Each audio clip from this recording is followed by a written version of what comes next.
Hola, mi nombre es Carla y voy a platicarles sobre los apuntes para mis hijos de Benito Juárez. Benito Juárez nació el 21 de marzo de 1806 en el pueblo de San Pablo Gueletao, Oaxaca. A una muy temprana edad, Juárez y sus hermanas quedaron huérfanos, entonces tuvieron que estar a cargo de su abuelo, que después murieron y tuvieron que estar a cargo de sus tíos. Juárez se dedicó mucho tiempo junto con su tío a las labores del campo, pero él siempre tuvo muchos deseos de aprender a leer y escribir, por lo que su tío le enseñó un poco. A sus 12 años, el 17 de diciembre de 1818, Juárez decidió marcharse a la capital a pie, motivado por las ganas que tenía de aprender. Aquí se alojó durante un tiempo con don Antonio Maza, y tiempo después un vecino llamado Antonio Salanueva lo recibió y lo envió a la Escuela Real, de donde Juárez saldría muy decepcionado ya que la educación se impartía con mucha desigualdad. Desde mucho antes, Juárez se sentía repugnado por las clases privilegiadas y el clero, pero tomando en cuenta la educación que estaba recibiendo, le pidió a su padrino, Antonio Salanueva, que lo enviase al seminario a estudiar. Fue así como de 1823 a 1827 aproximadamente, Juárez logró concluir sus cursos de gramática latina, artes y, por supuesto, teología. Para este entonces, la Guerra de Independencia ya había finalizado, pero un nuevo conflicto estaba por iniciar cuando Iturbide se declara primer emperador de México. Aunque tiempo después es desterrado, Juárez asegura que mientras no se establezca una igualdad en derechos y obligaciones, no importa qué partido tenga la presidencia. Otro claro ejemplo fue la Constitución de 1824. La autoridad civil era el camino correcto. Tiempo después, el Partido Republicano o Progresista adoptó la denominación del Partido Yorquino, que ahora estaban contra el Partido Escocés, el cual defendía la centralización del poder. En el año de 1827, cuando el Partido Liberal tenía la victoria, establecieron el Instituto de Ciencias y Artes. Muchos estudiantes del seminario se trasladaron al instituto, ya que este no estaba controlado por el clero, pero los pobres no podían hacer lo mismo, ya que viajar a la capital, donde el instituto se encontraba, era muy costoso. Como Juárez no iba a ser un clérigo en su sano juicio, comenzó un curso de jurisprudencia el año de 1828, el cual concluyó en 1831. Cabe mencionar que Anastasio Bustamante tenía la presidencia en esta época, y en el año siguiente, o sea 1832, comenzó un levantamiento en su contra. De vuelta a Oaxaca, Juárez consiguió su título de abogado en 1834, y después fue nombrado magistrado interino de la misma Corte de Justicia. Por el cambio de administración, Juárez fue de vuelta a Oaxaca a ejercer su profesión. Aquí Juárez fue testigo de una injusticia que serviría como motivación para separar definitivamente el Estado del abuso de poder de la Iglesia. Los habitantes del pueblo de Lochita acudieron a Benito Juárez para que abogara por ellos en contra de su cura. Él presentó su solicitud al tribunal y el juez eclesiástico, en lugar de prohibir la entrada a la iglesia al cura, no quiso esperar a que el juicio terminara y le permitió regresar a su cargo. Una vez libre, el cura envió a todos los vecinos que habían conspirado contra él a la cárcel en Mihuatlán. Obviamente, Juárez no podía quedarse con los brazos cruzados, por lo que fue a solicitar su libertad con el juez don Manuel María Feraud, quien lo juzgó como un vago y lo encarceló sin razón. En el año de 1841, Juárez fue liberado bajo fianza y nombrado juez de primera instancia del ramo civil y de Hacienda por la Corte de Justicia de Oaxaca. Esto significó otra de las muchas motivaciones de Juárez para terminar con el poder de las clases privilegiadas. En julio de 1843, la hija de Antonio Maza se convirtió en la esposa de Juárez. Su nombre era Margarita Maza. En enero del año siguiente, Benito Juárez consiguió su título de abogado, después de presentar su examen en la Corte de Justicia.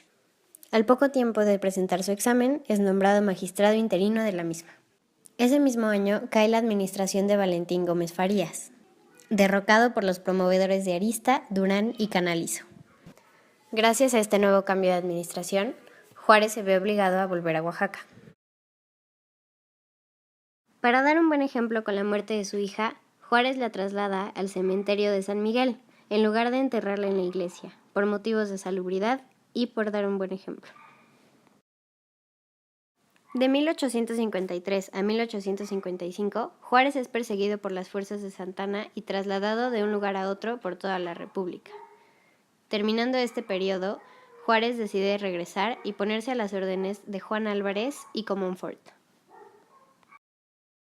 Como Joaquín Rodal había dado la orden de destierro de Juárez a Europa y él ya había regresado, Juárez decide escribirle una carta a sus compañeros de destierro para recuperar la patria, entre ellos Melchor Ocampo. Con el plan de Ayutla, Santa Anna abandona el poder en 1855, dejando en su posición a Martín Carrera. Benito Juárez estaba en completo desacuerdo con este plan, ya que era de la idea de que si las personas que servían para Santa Anna retomaban el poder, entonces no habría mucho cambio. Además de que la presidencia de Carrera era completamente insostenible, debido a la falta de títulos legítimos y que había sido en contra del voto nacional. De muy buena gana, Carrera se retira a la vida privada y queda como comandante militar de la Ciudad de México. Para elegir al nuevo presidente, Álvarez nombró un consejo, el cual lo nombró presidente de vuelta. Melchor Ocampo, Ignacio Comonfort, Guillermo Prieto y Juárez ahora formaban parte de su gabinete con diferentes posiciones. Dentro del gabinete había alguien que creía que lo mejor era que la mitad de las personas que pertenecían al mismo fueran eclesiásticas. Esta persona era Ignacio Comonfort. Su posición hizo que Ocampo, Prieto y Juárez quisieran retirarse. Pero Juárez y Prieto continuaron con la esperanza de iniciar las reformas que creían el país necesitaba. Ahora el gabinete se encontraba dividido entre Comonfort, con las clases privilegiadas, y Álvarez con el resto. Esto provocó que Juárez no pudiera realizar su proyecto como lo planeó, pero lo que sí consiguió fue extinguir el fuero eclesiástico en el ramo civil y extinguir también los tribunales especiales. El 23 de noviembre de 1855, Juárez publica la Ley General de la Administración de Justicia. Esto al clero y a las clases privilegiadas no les pareció, pero Álvarez, al ser un buen patriota, cedió su lugar a Comonfort para evitar otra guerra civil. Para restablecer el orden, en 1856 Juárez regresa a Oaxaca y toma el mando del general José María García. El plan de Juárez consistía básicamente en restablecer el orden público simplemente con su posición como gobernador. Funcionó así un tiempo hasta que Comonfort le pidió a Juárez que se encargara también de la comandancia general. Era difícil tener orden público ya que la población tenía un espíritu liberal y Comonfort buscaba la centralización del poder. Este mismo año, Miguel Lerdo de Tejada le presentó a Comonfort la ley sobre desamortización de los bienes del clero, y su respuesta fue advertir a las personas que ésta atacaba la religión. En el año de 1857 se publicó la nueva Constitución Política de la Nación. Juárez sabía que si se quería seguir al pie de la letra esta Constitución, los estados deberían estar organizados en base a la Carta Fundamental de la República. Y fue así como sucedió.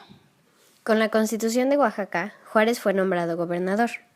Y de nuevo los eclesiásticos se levantan en armas, o por lo menos lo intentan. La tradición del Te Deum consiste en que cuando el gobernador toma posesión de su cargo, toda la gente se reúne a cantar en la plaza.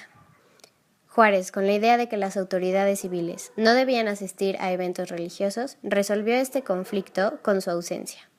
Para finalizar, Juárez nunca dejó de ser humilde. Portaba siempre sombreros y trajes que usaba la gente común y corriente, además de no tener una guardia armada en su casa. Y aquí es donde terminan los apuntes para mis hijos por Benito Juárez.